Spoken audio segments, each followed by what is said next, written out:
चलिए सभी लोगों का स्वागत है हमारे चैनल ए टू जेड वाला पे। और आज हम लोग जो है ट्रांसफार्मर का पूरा जितनी भी जानकारियां हैं ट्रांसफर से वो लेने वाले हैं और एक एक बात ट्रांसफार्मर से होगी, यानी सारे जो जितने भी क्वेश्चन वाइबा से बनने वाले हैं यहाँ से हो जाएंगे। और अभी करीब हमारे पास और भी क्वेश्चन हैं 10 से 12-15 क्वेश्चन जो एक्स्ट्रा आपको ओरल बताने वाले हैं कि हाँ ये क्वेश्चन वाइबा में एग्जामिनर आपसे पूछ सकता है।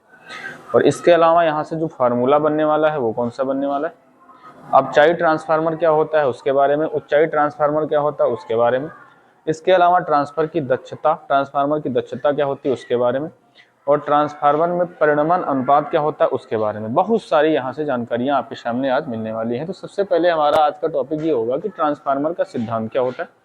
देखो, ट्रांसफार्मर जो है वो अन्योन प्रेरण के सिद्धांत पे काम करने वाला एक यंत्र है। और ट्रांसफार्मर अन्योन प्रेरण क्या होता है, अन्योन प्रेरण जो है ना, जिसमें अगर कोई एक कुंडली रख दी जाए और उसके सामने दूसरी कुंडली रख दिया जाए, तो एक कुंडली में अगर धारा परिवर्तन होता है तो दूसरी कुंडली में क्या हो जाता है, फ्लक्स परिवर्तन हो जाता है। और ऐसी स्थिति में दूसरी कुंडली में एक फ्लक्स परिवर्तन के कारण प्रेरित विद्युत वाहक बल जनरेट हो जाता है। और अगर प्रेरित विद्युत वाहक बल उत्पन्न हो रहा है दूसरी कुंडली में, तो फिर उसमें क्या हो जाता है कि धारा बहने लगती है। तो ट्रांसफार्मर का सेम यही सिद्धांत है। ट्रांसफार्मर क्या करता है, प्रत्यावर्ती धारा के मान में परिवर्तन करवाता है। तो हम ये भी कह सकते हैं कि ट्रांसफार्मर प्रत्यावर्ती धारा के मान में और ट्रांसफार्मर प्रत्यावर्ती वोल्टेज के मान में, दोनों में परिवर्तन कराता है। तो ऐसे केस में हमारे पास जो जितनी बात मैंने आपको बोली वो सारी की सारी यहाँ लिखी हुई है कि ट्रांसफार्मर अन्योन प्रेरण के सिद्धांत पर कार्य करता है।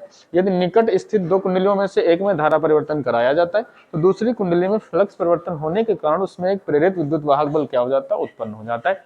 तो इस प्रकार से ये हो गया इसका प्रिंसिपल, इसका सिद्धांत, जो कि एग्जाम में सिर्फ एक लघु उत्तरी क्वेश्चन के रूप में 1 नंबर के रूप में मिल सकता है, अति लघु उत्तरी में। ठीक है। रचना की बात करें तो इसमें क्या होता है कि नर्म लोहे की छोटी छोटी पत्तियों को काट काट कर एक क्रोड बनाई जाती है, आयताकार क्रोड बना दी गई। पत्तियों को काट कर, इसका चित्र मैंने यहाँ दिखाया है कि एक पत्ती, दूसरी पत्ती, फिर उसके ऊपर पत्ती, फिर उसके ऊपर पत्ती, फिर उसके ऊपर पत्ती। अब इस प्रकार से कई सारी पत्तियां रखी होती हैं। तो अब ये इसलिए बनाते हैं ताकि इसमें जो भंवर धाराओं के रूप में हानि होती है वो ना हो। भंवर धाराएं क्या होती हैं, देखो, भंवर धाराएं अगर किसी प्रत्यावर्ती धारा को किसी आयतन वाले पदार्थ में, यानी ऐसा पदार्थ जिसमें आयतन हो, मोटा पदार्थ हो, तो उसमें अगर गुजारा जाता है तो उसमें एक एडी करंट्स यानी भंवर धाराएं उत्पन्न हो जाती है, जो कि ऊष्मा के रूप में हानि हो जाती। तो ऊर्जा की हानि से बचने के लिए हम नर्म लोहे की क्रोड का प्रयोग करते हैं। ये भी क्वेश्चन एक आपका बन सकता है कि क्यों करते हैं नर्म लोहे का क्रोड का प्रयोग। चाहते हैं हम कि ऊर्जा की हानि ना हो, उष्मा की हानि ना हो। फिर उसके बाद यहीं पे आता है, अब पटलित क्रोड को बनाया गया और इसी पटलित क्रोड के ऊपर तांबे के विद्युत रोधी तार। अब तांबे के विद्युत रोधी तार हम कैसे बनाएंगे, तो उसके ऊपर हम एक जो है पेंट, एक अचालक पदार्थ को ले लेंगे और उसको क्या कर देंगे, उसके ऊपर लपेट देंगे उसी तांबे के तार के ऊपर। तो जब कई बार उसकी पेंट की जाएगी तो वो जो तार होगा वो हो जाएगा विद्युत रोधी, होगा तो तांबे का, अंदर तो करंट है लेकिन बाहर से वो हो गया विद्युत रोधी, इंसुलेटर वायर बन गया। तो ऐसे उसी को बना करके दो कुंडली बनाते हैं। एक कुंडली को ऊपर की तरफ लपेटा गया और एक कुंडली नीचे की तरफ लपेटा गया। प्राथमिक कुंडली एक को कहते हैं, दूसरे को द्वितीय कुंडली कहते हैं। प्राथमिक कुंडली में सदैव हम लोग क्या करते हैं, विद्युत धारा देते हैं, यानी ये हमेशा इनपुट होता है प्राथमिक वाला, और आउटपुट कौन सा होता है, द्वितीयक वाला। ठीक है। प्राथमिक कुंडली को हम लोग P से लिखते हैं और द्वितीय कुंडली को हम लोग S से लिखते हैं। तो अब प्राथमिक कुंडली में फेरों की संख्या, अब ये जरूरी नहीं कि प्राथमिक में ही फेरों की संख्या ज्यादा या कम हो, तो कुंडली में फेरों की संख्या कम और ज्यादा, प्राथमिक में अगर कुंडली की संख्या ज्यादा हो जाए और दूसरे यानी द्वितीय कुंडली में फेरों की संख्या कम हो जाए, एक में क्या होता है, मोटे तार के कम फेरे होते हैं और एक में क्या होता है, पतले तार के अधिक फेरे होते हैं। तो अब ऐसी सिचुएशन में जिसमें अधिक फेरे होंगे उस, यानी द्वितीय कुंडली में अगर अधिक फेरे हो जाएं और प्राथमिक कुंडली में कम फेरे हो जाएं, तो ऐसे ट्रांसफार्मर को हम क्या कहेंगे कि अपचाई ट्रांसफार्मर है। ठीक है, अपचाई ट्रांसफार्मर है। तो एक प्रकार की कुंडली को हम लोग कहते हैं, एक प्रकार के ट्रांसफार्मर को कहते हैं अपचाई ट्रांसफार्मर। यानी अगर द्वितीय कुंडली में फेरे कम हो और प्राथमिक कुंडली में फेरे ज्यादा हो, इसका मतलब ये हो रहा है कि वोल्टेज कम हो जाएगा, इसको कहेंगे अपचाई ट्रांसफार्मर। ऐसे ट्रांसफार्मर क्या करते हैं, धारा यानी प्रत्यावर्ती वोल्टेज के मान को कम कर देते हैं। और प्राथमिक कुंडली में अगर फेरों की संख्या कम है और द्वितीय कुंडली में फेरों की संख्या ज्यादा है, तो ऐसे ट्रांसफार्मर वोल्टेज को बढ़ाते हैं उसको हम कहते हैं उपचायी ट्रांसफार्मर। ठीक है, प्राथमिक कुंडली में फेरों की संख्या को हम लोग NP कहते हैं, द्वितीयक कुंडली में हम फेरों की संख्या को NS कहते हैं। वैसे ही यहाँ पे हो जाएगा NP और NS। ठीक, ये चीज आपको याद रखनी है। उसके बाद आता है कि ट्रांसफार्मर की कार्यविधि। तो ट्रांसफार्मर है उसकी कार्यविधि बड़ा जो है बहुत आसान है। ट्रांसफार्मर की जो प्राथमिक कुंडली में है उसमें जब प्रत्यावर्ती धारा प्रवाहित की जाती है तो होता यह है कि लौह करोड़ चुंबकित हो जाती है, उसके अंदर चुंबक उत्पन्न हो जाए। आर्स्टेड ने बताया है आपको कि ऐसा है कि अगर हम किसी भी चालक में धारा प्रवाहित करेंगे तो उसके चारों तरफ क्या उत्पन्न हो जाएगा, चुंबकीय क्षेत्र। ठीक है, इसके बाद क्या हुआ कि यहीं पे आया कि चुंबकीय फ्लक्स में निरंतर परिवर्तन होने के कारण जो हमारे पास कुंडली होती है द्वितीयक वाली, उसमें क्या हो जाता है, फ्लक्स परिवर्तन हो जाता है और फ्लक्स परिवर्तन के कारण उसी आवृत्ति का एक प्रत्यावर्ती विद्युत वाहक बल उत्पन्न हो जाता है। आवृत्ति कितनी होती है, 50 हर्ट्ज। हमारे यहाँ जो ट्रांसफार्मर यूज किया जाता है उसकी जो फ्रीक्वेंसी है 50 हर्ट्ज होती है, ये भी हमको याद रखना है। अब प्राथमिक कुंडली में अगर फेरों की संख्या, प्राथमिक कुंडली में अगर फेरों की संख्या हमने लिख रखी है यहाँ पे, प्राथमिक कुंडली में फेरों की संख्या NP है और द्वितीय कुंडली में फेरों की संख्या NS है। और यहाँ पे अगर हम विद्युत वाहक बल निकालें E बराबर तो minus NS delta phi upon delta T आएगा।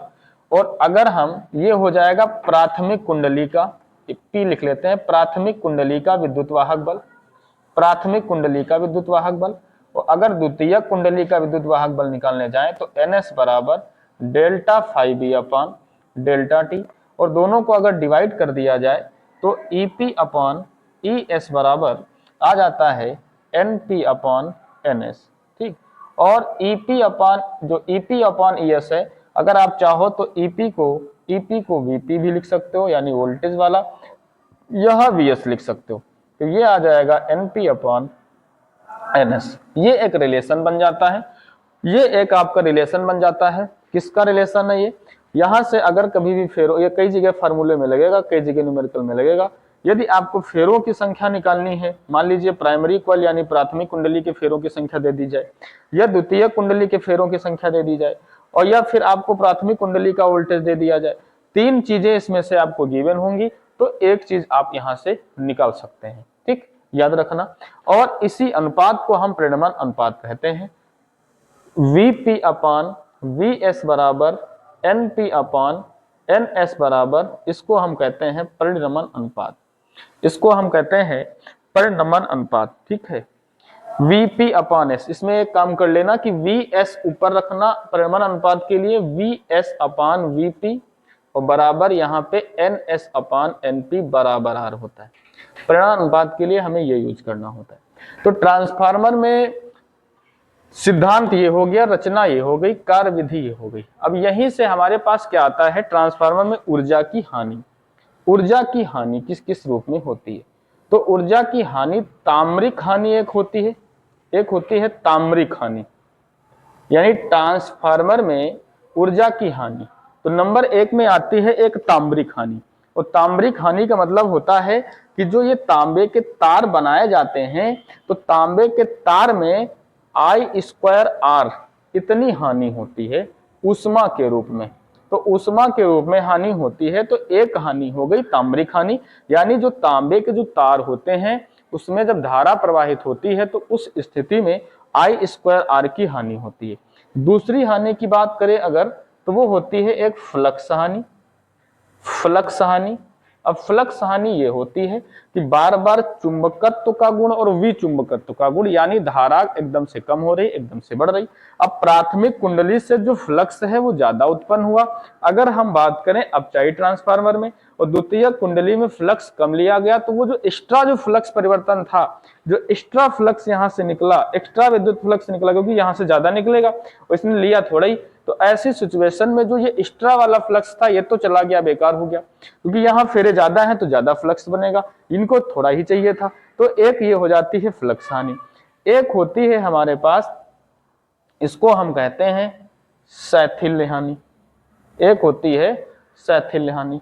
अब शैथिल्य हानि का मतलब ये हो जाता है कि जो ट्रांसफार्मर की क्रोड है ना वो बार बार चुंबकित होती है और बार बार विचुंबकित होती है। भाई एकदम से धारा का मान कम हुआ, एकदम से धारा का मान बढ़ गया, तो ऐसी स्थिति में भी ऊर्जा की हानि होती है। तो उस हानि को हम लोग कहते हैं कि ये हो गई शैथिल्य हानि, ठीक, उसको हम कहते हैं शैथिल्य हानि। इसके बाद एक हमारी हानि आती है लौह हानि।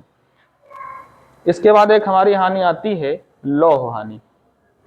और लौह हानि का मतलब है जो हम ये पटलित क्रोड बनाते हैं, ये हम लोहे की बनाते हैं, तो कुछ ऊर्जा इस लोहे के रूप में चली जाती है, कुछ ऊर्जा उष्मा के रूप में इस लोहे में यानी जो क्रोड बनी होती है उसमें खत्म होती है। हम कोशिश तो बहुत करते हैं कि हानि ना हो, लेकिन फिर भी तो एक अच्छा ट्रांसफार्मर की जो दक्षता होती है वो 80 से 90% होती है।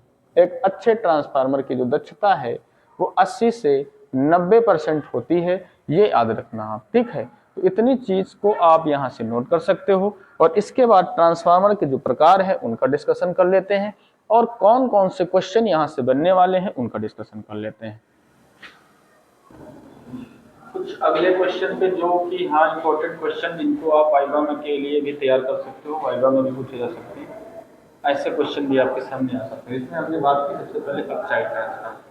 तो अपचाइड ट्रांसफार्मर क्या होता है, अभी जैसा कि आपको बताया था कि जो अपचाइड ट्रांसफार्मर है वो क्या होता है, उसमें प्राथमिक कुंडली में फेरों की संख्या होती है आपकी अधिक और फेरों की संख्या द्वितीयक में क्या होती है, कम। तो अपचाइड ट्रांसफार्मर का काम होता है वोल्टेज को कम करना, वोल्टेज को कम करना इसका काम है, ठीक। अगर कहीं पे वोल्टेज कम यानी ज्यादा वोल्टेज को कम करने के लिए प्रयोग किया जाएगा तो वो होगा आपका अपचाइड ट्रांसफार्मर।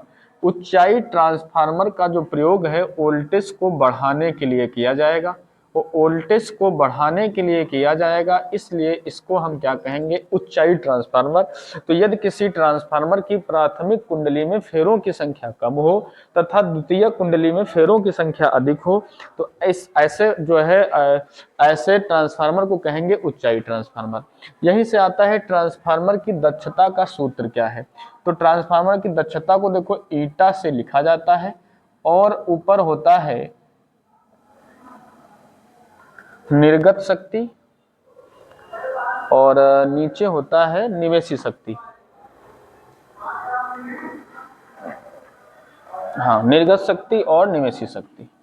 ऊपर होता है निर्गत शक्ति और नीचे होता है निवेशी शक्ति, निवेशी शक्ति, ठीक, ये भी याद रखना। और साथ में दक्षता निकालने के लिए यहाँ 100 से हम करवा देते हैं गुणा। तो अभी जैसा कि आपको बताया था कि ट्रांसफार्मर जो हमारे लिए यूजफुल जो हम जिनका हम प्रयोग कर रहे हैं वो 80 से 90% दक्ष होते हैं, कंप्लीटली नहीं दक्ष होते हैं। और जबकि आदर्श ट्रांसफार्मर की जो दक्षता है वो 100% होती है। वो अगर यहीं पे बात करें कि ईटा जो है, ईटा तो निर्गत शक्ति को, तो शक्ति का जो P बराबर VI होता है, तो अगर वो निर्गत शक्ति है तो उसको हम लिखेंगे VS और IS। और क्योंकि P बराबर VI होता है, देखो P बराबर VI होता है। और जो निर्गत शक्ति है तो निर्गत शक्ति कौन सी करेगी, सेकेंडरी कॉइल यानी द्वितीयक कुंडली, तो वहां पे लिखा जाएगा PS का मान VS और IS, तो ये आ जाएगा VS IS। निवेशी शक्ति को क्या लिखा जाएगा, यानी जो प्राथमिक कुंडली की है तो उसको लिखेंगे VP IP और इनटू में 100। तो ये एक ट्रांसफार्मर की दक्षता का फार्मूला बन जाता है। वो आदर्श ट्रांसफार्मर के लिए जो ये शक्ति होती है ये 100% होती है शक्ति। तो ऐसे केस में जो VS और IS है ये बराबर हो जाता है VP IP के, ठीक है। एक आदर्श ट्रांसफार्मर के लिए VS IS का जो मान है वो हो जाता है VP IP के बराबर। ट्रांसफार्मर की क्रोड को पटलित क्यों रखा जाता है, तो ट्रांसफार्मर की क्रोड को हम पतलित इसलिए रखते हैं कि हम ऊर्जा हानि से बच सकें। और ऊर्जा कौन सी, भंवर धारा वाली ऊर्जा, कौन सी भंवर धाराएं, तो ऊर्जा हानि से बचने के लिए, ऊर्जा हानि से बचने के लिए ये आपके एग्जामिनर साहब पूछ सकते हैं क्वेश्चन अगर आपने बनाया। तो ट्रांसफार्मर की क्रोड को पटलित क्यों बनाया जाता है, हम बचना चाहते हैं वहां की जो ऊर्जा की जो हानि है वो ऊर्जा की हानि उसमें ना हो। उसके बाद आता है ट्रांसफार्मर में भंवर धाराओं में कौन सी हानि होती है, तो भंवर धाराओं में ऊष्मी हानि होती है, ऊष्मी हानि होती है, ऊष्मा के रूप में हानि होती है ट्रांसफार्मर की भंवर धाराओं में। फिर है ट्रांसफार्मर में कौन सा तेल डाला जाता है? देखो ये खनिज तेल होता है, ये खनिज तेल होता है, खनिज तेल, जो कि जैसे खनिज तेल कई कई तेलों का मिश्रण होता है, ये खनिज तेल ही होता है। जैसे पैराफिन, एक इसका नाम है, पैराफिन से भी बनाया जाता है, और एक जैसे है नेफ्थेनिक, नेफ्थेनिक के नाम से भी है। बाकी ये जो है खनिज तेल है, कई तेलों का मिश्रण होता है, एक खनिज तेल है। तो उसमें ज्यादा तो आपको कुछ नहीं बताना है भैया, खनिज तेल ही बताना है, खनिज तेल ही बताना है आपको। और यहीं पे आगे आता है आपका कि इसका क्यों डाला जाता है, तो ये काम करता है, ये काम करता है शीतलक का। शीतलक मतलब ठंडा होने का काम करता है, ये उसको ठंडा रखता है, इसकी एब्जॉर्बेशन बहुत होती है। और ये इंसुलेटर होता है, इंसुलेटर बोले तो, इंसुलेटर बोले तो अचालकी तार होता है, इसमें करंट वरंट नहीं रहती, ठीक है, अचालक रहता है। अब बात आती है कि जो ट्रांसफार्मर है इसका प्रयोग हम लोग डीसी करंट में क्यों नहीं कर सकते? ये भी क्वेश्चन आपके जो एग्जामिनर सर है वो पूछ सकते हैं, इसका प्रयोग डीसी में क्यों नहीं किया जा सकता है? क्योंकि ट्रांसफार्मर जो है ना वो आवृत्ति होने, अगर आवृत्ति नहीं होगी कहीं पे वहां काम नहीं करेगा। तो डीसी करंट की जो आवृत्ति होती है वो शून्य होती है। तो यहां पे लिख लेना, इसका आंसर ये हो जाएगा कि डीसी धारा, जो डीसी है दिष्ट धारा में, डीसी में जो आवृत्ति है, आवृत्ति जो है वो शून्य होती है। अगर डीसी में आवृत्ति शून्य होती है इसलिए इसका प्रयोग नहीं करते हैं। और जैसा कि अभी आपको बताया था कि 50 हर्ट्ज की आवृत्ति का प्रयोग हम लोग करते हैं, ठीक है। और डीसी में इसीलिए प्रयोग। ट्रांसफार्मर का हिंदी नाम क्या है? ट्रांसफार्मर का हिंदी नाम है परिणामित्र, परिणामित्र नाम है इसका हिंदी नाम। ट्रांसफार्मर का हिंदी नाम परिणामित्र है। तो अजीब लगा होगा परिणामित्र नाम, बाकी ये है इसका हिंदी नाम। तो ये कोई डीपली क्वेश्चन तो नहीं है, लेकिन बहुत टफ क्वेश्चन पूछने लगे एग्जामिनर तो वो आपसे पूछ सकता है। बाकी यहाँ से यही सारे क्वेश्चन आपके बनने वाले हैं, और इन्हीं क्वेश्चंस में से कोई क्वेश्चन आपसे पूछ सकता है, ठीक है।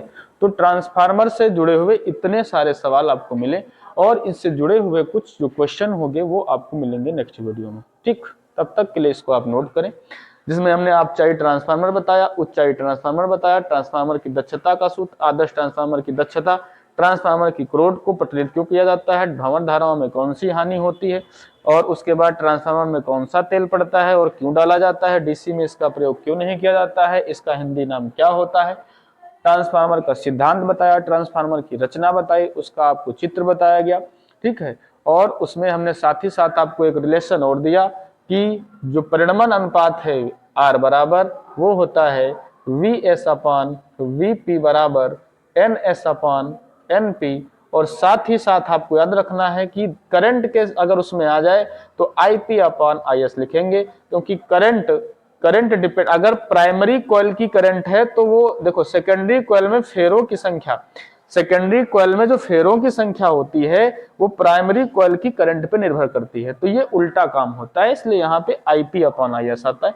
बाकी सारी की चीजें वही रहती है, ठीक है। तो इस चीज को आप नोट करें। फिर इससे जुड़े हुए कम से कम 5 से 6 सवाल आपको मिलेंगे नेक्स्ट में, 5 से 6 क्वेश्चन जो ट्रांसफार्मर से पूछे जाने वाले होंगे, फिर इसका काम हो जाएगा खत्म। और उसके बाद फिर आपको नेक्स्ट जो भी प्रैक्टिकल में आने वाले चित्र हैं ज्यादा से ज्यादा उन पे फोकस रहेगा और एग्जाम में भी रहेगा, ठीक है। इसलिए द एंड करते हैं और फिर मिलते हैं नेक्स्ट वीडियो में।